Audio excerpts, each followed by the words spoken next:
یه ثروتمندی رو از ثروتمندان بزرگ اروپا بهش گفتن خوشبختی رو تو چی دیدی؟ گفت من 3-4 مرحله طی کردم تا خوشبختی واقعی رو دیدم.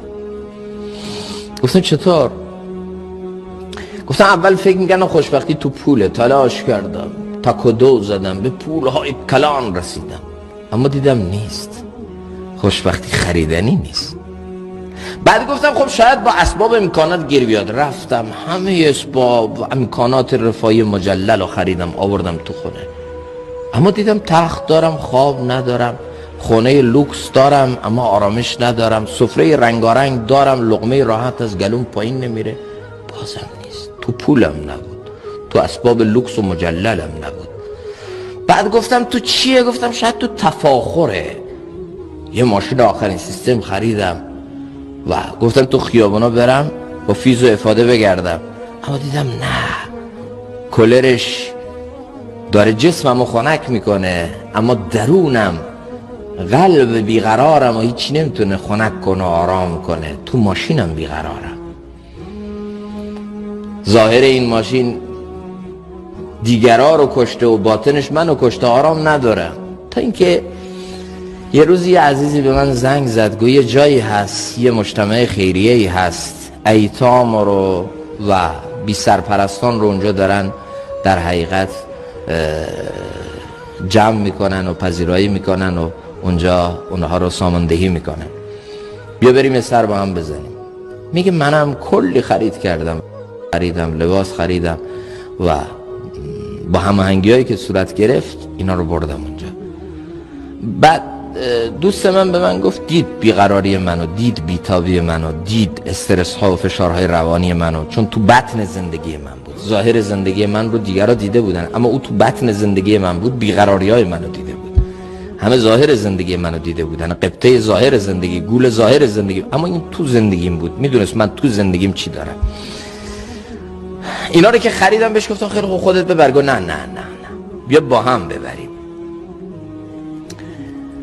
گفتم که من وقت ندارم، من سرم شلوغه. گفت نه بیا بریم. میگه با هم رفتیم اونجا. بعد گفت به دست خودت اینا رو توزیع کن. میگه وقتی اینا رو به دست خودم، به دست این فقرا میدادم، یتیما میدادم، لبخند اونا دل منو آرام میکرد. نگاه پرمهر اونها درون منو مطمئن و آرام میکرد.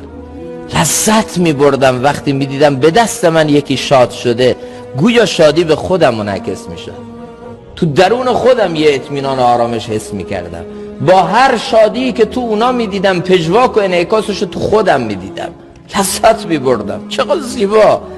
از همه این صحنه ها زیباتر اون صحنه بود که یکی از این بچه ها بهش لباس دادم، به من گفت که به پای من چسبید. من با یه لطفی با آرامش خواستم بچه رو از خودم دور کنم. گفتم ولم کن، میخوام برم، میام بهت سر میزنم. گفت بذار من یه مرتبه چهره‌تو قشنگ ببینم. گفتم چهره منو میخوای چیکار؟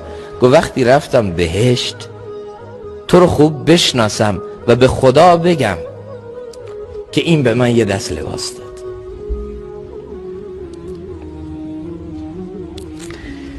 خدا رو میخوای ببینی؟ خدا در قیامت گله میکنه من برهنه بودم منو نپوشوندی، من مریض بودم به عیادت من نیومدی، من گرسنه بودم منو نخوراندی. خدایا تو گرسنه، تو برهنه، تو مریض، چطور؟ فلان بنده من مریض بود، فلان بنده من گرسنه بود، فلان بنده من برهنه بود. اگر او رو میخوراندی و میپوشاندی و دل او رو به دست میآوردی توی عیادت، منو به دست میآوردی. اون پیک من بود، اون قاصد من بود، اون بنده من بود. اگه اونو به دست میآوردی منو به دست میآوردی. چرا اونو به دست نیاوردی؟ چرا از کنارش بی تفاوت رد شدی؟ اون روز میگه با جمله این بچه من طعم خوشبختی رو تازه فهمیدم که خوشبختی تو خوشبخت کردن دیگرانه.